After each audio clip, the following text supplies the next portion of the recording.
you can now see Jeffrey Epstein's birthday book, a collection of wishes allegedly from prominent CEOs, businessmen, and presidents, compiled for the child sex trafficker Jeffrey Epstein's 50th birthday back in 2003. It was compiled by convicted sex trafficker Ghislaine Maxwell, I should add that. Well, what you're looking at now is what appears to be President Trump's name. The White House says what you're looking at is fake. It says the signatures don't match, pointing to the official documents that you see there on the left. You can also see how Trump signed letters back then, back in the 90s, one to Rudy Giuliani, one to Larry King, when he signed with just his first name. This is a pretty major development, and it came from the House Oversight Committee's Epstein probe, the result of a subpoena of Epstein's estate. It was publicly released by the committee's Democrats. My panel is back. Leanne, what's your sense of, I mean, again, the Rorschach test is probably the best way to continue to describe it. Yeah. But behind the scenes, when you walk the halls of Congress, are Republicans like, So I think it's a little too early to tell, because Donald Trump and his team have been quite effective at shutting down most of the dissent from Republicans.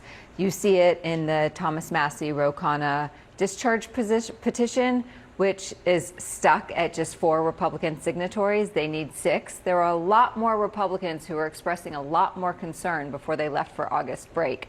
You even see the right-wing MAGA sphere online have really tamped down on their criticism and focus on this as well. And so as much as Republicans, might be concerned about this publicly, they are mostly standing with the president, and Speaker Mike Johnson has a valiant effort before him to continue to keep Republicans in line, and he is trying so mightily. Yeah, in various sort of eyebrow-raising ways. So I mentioned behind the scenes because we know what Republicans are saying to the cameras. Let's just listen to some examples. Clearly, the birthday note from President Trump is a fallacy. It's just not true.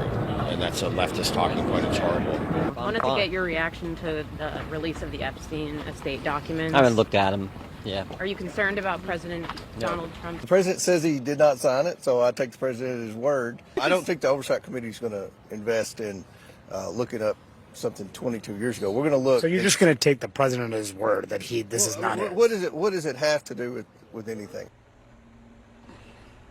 Yeah, I mean, there's so much to unpack here. Number one, the question is, why is President Trump wanting to distance himself from a relationship that everyone knows he had?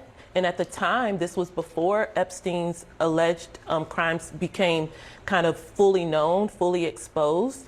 And so he could easily say, yeah, I helped him celebrate his 50th birthday.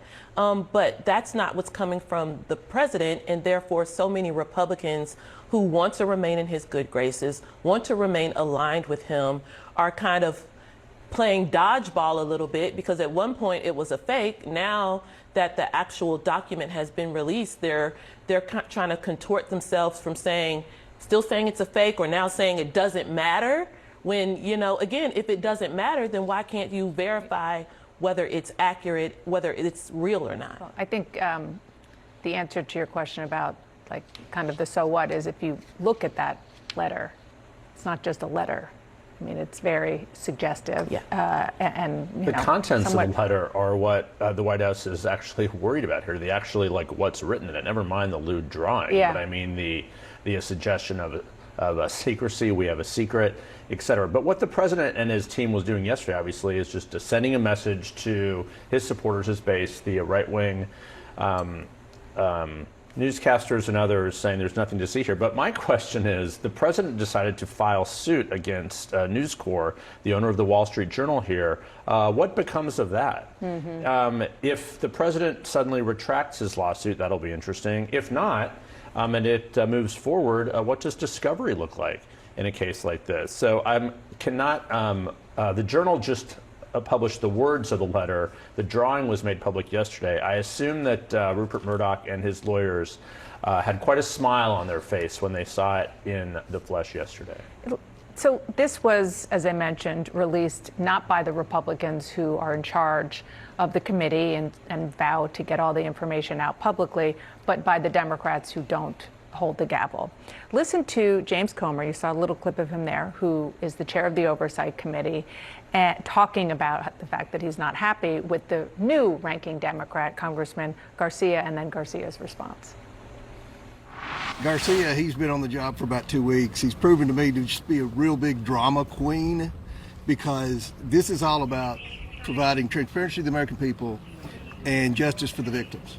It's not about scoring political points. So hopefully he'll mature up. The truth is that James Comer and the Oversight Republicans have no idea how to deal with an aggressive, next-generation, forceful oversight committee that is going to work every single day to get the truth.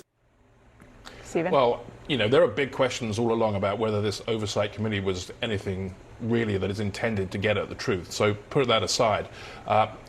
The issue here is that every time there's going to be a disclosure, the Democrats see it as in their interest to embarrass the president. We're going to have a huge media furore.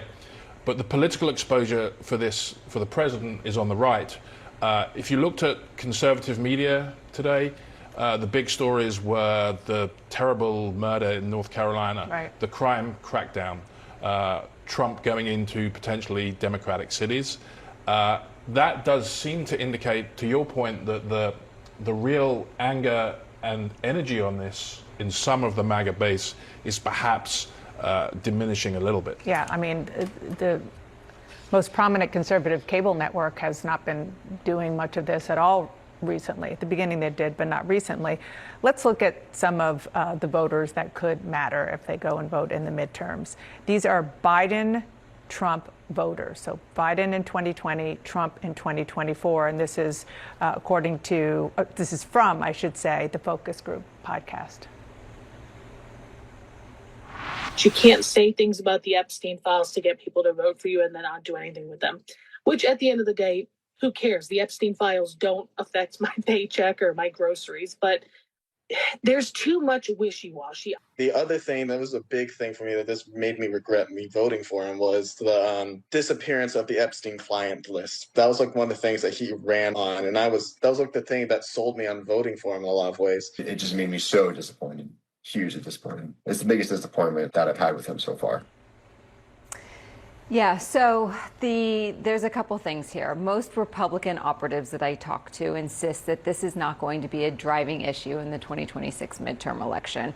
This is not going to make people win or lose their elections, but it could have an impact on base turnout around the margins.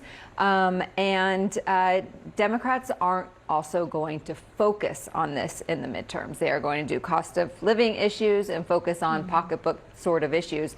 But what it does do is it continues to be in the atmosphere about the perception that people have about Donald Trump and the Republican Party generally. Yeah. I've been talking with Marjorie Taylor Greene, who's split with Donald Trump on this Epstein issue, even though they remain very aligned, and she says they remain close. And she told me that she believes it's affecting Republican enthusiasm. Again, we don't expect Donald Trump to have to be on the ballot again to deal with it, but there are other Republicans who may have to deal with the long-term repercussions of what many Republicans, like the focus group participants said, the wishy-washiness of this whole Epstein saga.